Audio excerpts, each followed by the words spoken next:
అమరావతి గుడ్డి వ్యతిరేకతే టీడీపీని ముంచేస్తుందా? జగన్మోహన్ రెడ్డి మీద అక్కసుతో ఎవరిని పడితే వారిని చేర్చుకుంటున్న చంద్రబాబు నాయుడుకు తలనొప్పిగా పెరిగిపోతుందని సమాచారం. ఎమ్మెల్యే హోదాల్లో వైసీపీ నుండి టీడీపీలోకి వస్తున్న వారంతా ఖచ్చితంగా తమకు టికెట్లు కేటాయించాల్సిందే అని పట్టుబడుతున్నారు.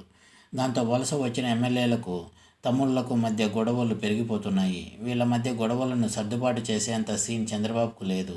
సంవత్సరాల తరబడి పార్టీ జెండాను మోస్తున్న తమను కాదని టికెట్లు కొత్త వాళ్ళకి ఇస్తారా అంటూ తమ్ముళ్ళు చంద్రబాబు మీద మండిపడుతున్నారు.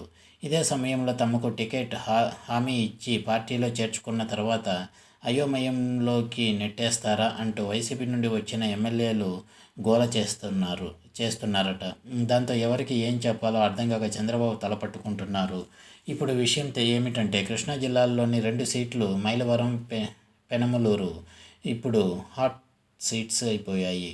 మైలవరంలో టికెట్ కోసం ఇప్పటికే దేవినేని ఉమాతో పాటు ఆయన వ్యతిరేక వర్గం రామారావు నాయకత్వంలో గట్టిగా ప్రయత్నం చేసుకుంటున్నది.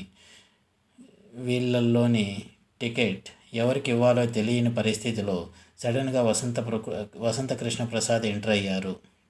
నిజానికి వసంత టీడీపీలో చేరకపోయినా చేరినట్లుగానే చంద్రబాబు అండ్ కో భావిస్తున్నారు. అందుకనే ఇప్పుడు వసంత పైన దేవినేని మండిపడుతున్నారు. దాంతో టికెట్ కోసం ముగ్గురు పోటీ పడుతున్నారు. ఇదే సమయంలో పెనమలూరులో మాజీ ఎమ్మెల్యే బోడే ప్రసాద్ ఉండగా వైసీపీ ఎమ్మెల్యే కొలుసు పార్థసారథిని చేర్చుకున్నారు. ఇప్పుడు టికెట్ కోసం ఇద్దరి మధ్య పోటీ మొదలైంది.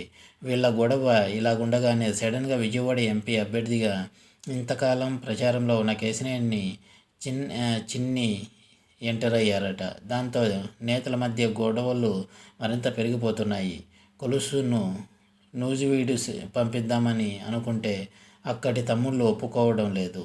ఈ గొడవలు ఇలాగుండగానే మైలవరంలో తనకు టికెట్ ఇవ్వలేని పక్షంలో పెనమలూరులో అయినా ఇవ్వాల్సిందే అని చంద్రబాబును కలిసి దేవినేని ఉమా గట్టిగా అడిగారట. విషయం బయటకు పొక్కగానే ఉమాపై బోడే ప్రసాద్ మండిపోతున్నారట. వైసీపీ నుండి వచ్చే వాళ్ళని చేర్చుకుంటే పార్టీలో ఎలాంటి గొడవలు అవుతాయో చంద్రబాబుకు అంత మాత్రం తెలియదా?